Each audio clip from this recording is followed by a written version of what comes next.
Financial ratios के बारे में बात करेंगे। Financial ratios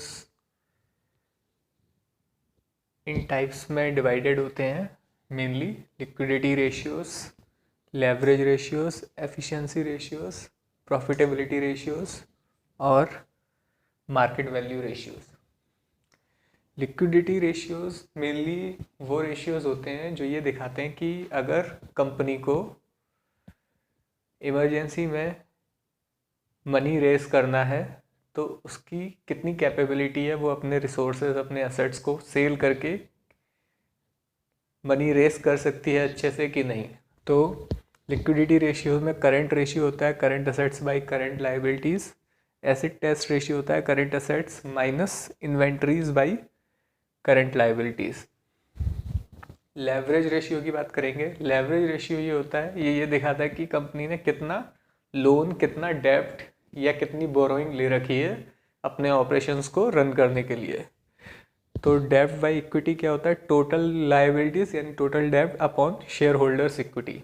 share holders equity में आईपीओ द्वारा मनी रेस किया हुआ या प्रोमोटर जितना मनी लगाते हैं वो सब आ जाता है। इंटरेस्ट कवरेज रेशियो क्या होता है, ये दिखाता है कि अब हमने लोन लिया हुआ है, कंपनी ने लोन लिया हुआ है तो उस पर इंटरेस्ट लगेगा, तो वो अपना इंटरेस्ट पे करने में कितना कैपेबल है कंपनी, ये वाला रेशियो उस चीज़ को दिखाता है। Operating income upon interest expense. अब यहाँ पे ऑपरेटिंग इनकम आता है। ऑपरेटिंग इनकम और नेट इनकम में क्या डिफरेंस है। ऑपरेटिंग इनकम होता है जो हमारी कंपनी के मेन बिजनेस से आ रहा है, जो भी उसका मेन बिजनेस है उसको हम बोलते हैं, उससे जो इनकम जनरेट होती है उसे बोलते हैं अपन ऑपरेटिंग इनकम। और मान लीजिए उसके मेन बिजनेस के अलावा वो कोई अपनी एसोसिएट कंपनी है या उस बिजनेस की कोई सब्सिडरी है, उसका कोई प्रॉपर्टी या प्लांट वो बेच देता है, तो उससे भी किसी क्वार्टर में मनी आ सकता है, तो नेट इनकम में वो सारा आ जाएगा, ऑपरेटिंग इनकम भी और वो अदर रिसोर्सेज के द्वारा भी जो मनी आ रहा है, अदर चैनल्स के थ्रू आ रहा है, टोटल में आ जाता है नेट इनकम। तो operating income bye interest expense ये हो जाता है इंटरेस्ट कवरेज रेशियो। तो ये 2.5 से ज़्यादा जब होता है तो ये शो करता है कि कंपनी अपना इंटरेस्ट पे करने में कैपेबल है, और ये 1 से कम होता है तो अच्छा रेशियो माना जाता है। एफिशिएंसी रेशियो होता है कि अपने असेट्स को या अपने रिसोर्सेज को कंपनी कितने अच्छे से यूटिलाइज कर रही है। तो इसमें आता है इन्वेंट्री टर्नओवर रेशियो। ये दिखाता है कि कितनी फ्रीक्वेंटली इन्वेंट्री फिलअप करने की ज़रूरत पड़ रही है कंपनी को।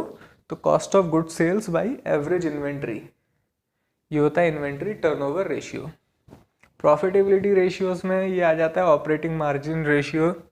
प्रॉफिटेबिलिटी रेशियो ये दिखाते हैं कि प्रॉफिटेबिलिटी जनरेट करने में कंपनी कितनी कैपेबल है।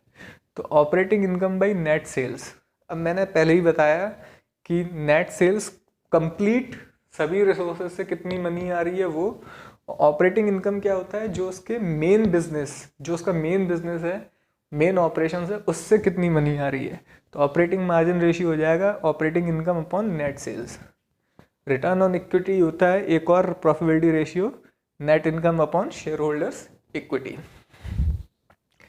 इसके बाद मार्केट वैल्यू रेशियोज में आता है अर्निंग पर शेयर।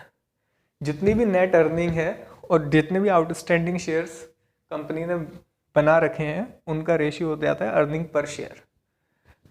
अब प्राइस पर इक्विटी क्या होती है, ये दिखाता है कि कंपनी की एक्चुअल में सेंटिमेंट कैसा है मार्केट में, क्या इन्वेस्टर्स उसमें मनी लगाने के लिए ट्रस्ट उसमें दिखा रहे हैं कि नहीं दिखा रहे हैं। तो 1 रुपये अर्न करने के लिए एक इन्वेस्टर कितना पैसे देने के लिए तैयार है, वो होता है PYE रेशियो।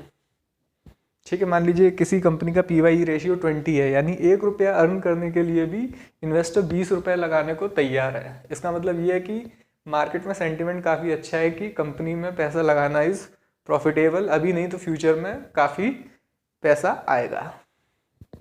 तो उम्मीद करता हूँ दोस्तों ये वीडियो आपको काफ़ी मज़ेदार लगा होगा, इन्फॉर्मेटिव लगा होगा। धन्यवाद।